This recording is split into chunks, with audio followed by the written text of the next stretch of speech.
Obviously, given the the shockwaves that the Munich Security Conference has sent throughout Europe, and the fact that Emmanuel Macron is hosting today an emergency meeting of all European NATO members to discuss the negotiations currently going on between, uh, Russia and the US about Ukraine.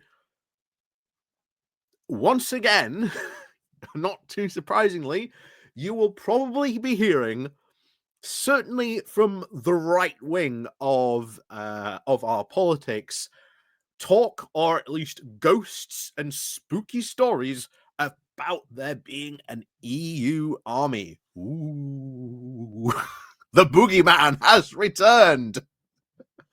So, for those of us who remember the 2016 referendum, one of the big arguments was why you should vote to leave was because you don't understand the EU is going to create its own army, and then somehow this will weaken NATO, but all the countries that are in the EU are also in NATO, so it weakens NATO somehow. I don't understand how it weakens NATO somehow, but that's the claim that they always made.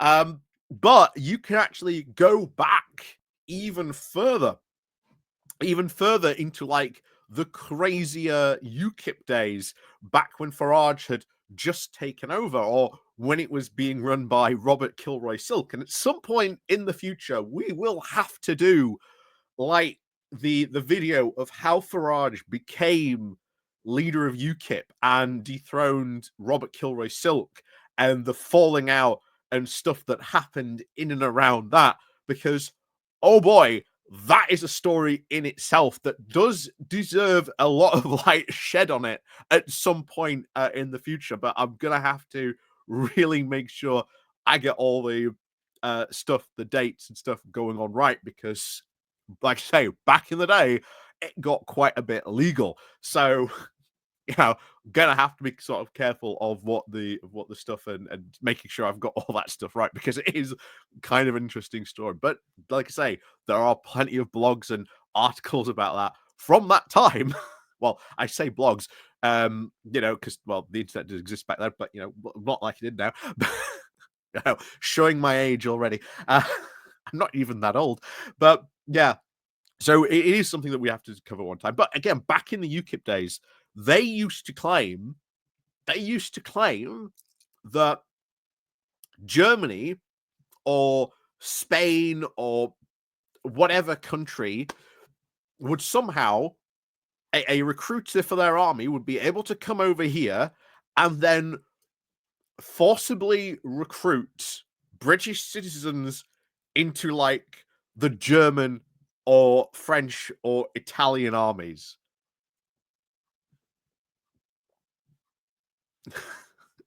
That is what they used to claim back in the days, and you are talking like the mid to early 90s, back when they were sort of making this claim. So it's really, really weird that they used to make this claim, but it was one of the big driving factors, and it all comes down to, of course, conscription. Oh my God, they're going to conscript everyone, right? Well, conscription, as long as I remember, ended pretty much for most European countries in like the late 90s, pretty much. And the last sort of people conscripted were, I forget the correct terminology that's used in the army, demobbed. Again, I can't remember what the terminology is now, but they say it was like the early 2000s. So pretty much all of the armies in Europe, well, given a few exceptions, of course, when you're sort of talking about Europe, all of them are volunteer armies. At least all the NATO, shall we say, countries are now volunteer armies. But they were still, even in 2016, crying about, oh, you don't understand, you're going to get conscripted. And they would always talk about this particular bill that was going through the EU at the time.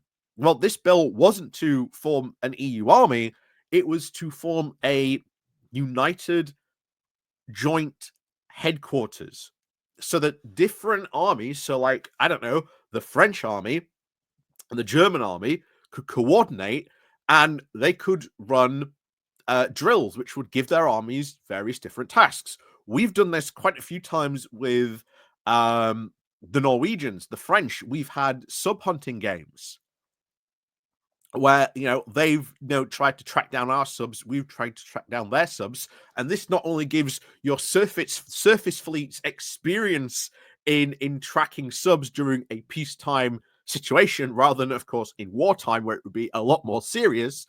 And also you've got your subs getting that very similar experience, being what it's like to be tracked by a sub trying to evade things that a military needs to have practice for, especially not during wartime, because it's kind of important that they know how to do stuff.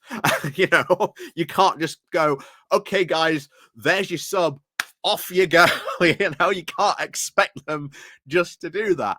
So it's important that you have joint training, and we see that open and done in NATO. And the whole idea was for the EU to do that same thing, to make it easier for countries in the EU so that they could easier train together in that fashion.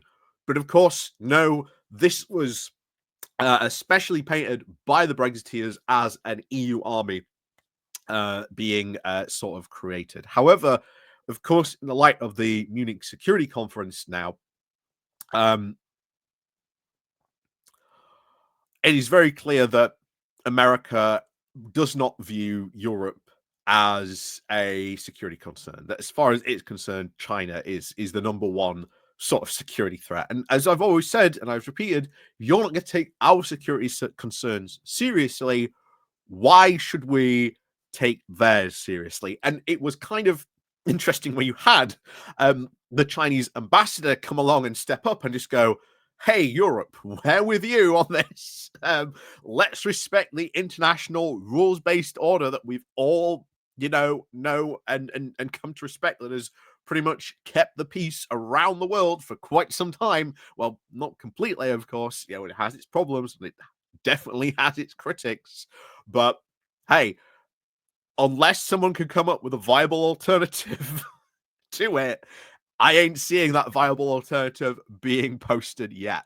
But it is most likely now we will probably see not the creation of an EU army, but certainly I would say more a joint focus that European armies need to have certainly a lot more training together, a lot more sort of information sharing when it sort of comes to this. We're probably going to see a lot of defense spending budgets be increased. Like I say, thank you very much, America, for that. But yeah, it's inevitable, and of course, from the right, this is going to be framed as, oh, the EU army is coming into fruition. No, again, the only way you would get an EU army is if all the EU countries decided to basically form together as one single country. Then every army would, that all those armies would then merge together to become the EU army. And that ain't happening anytime soon.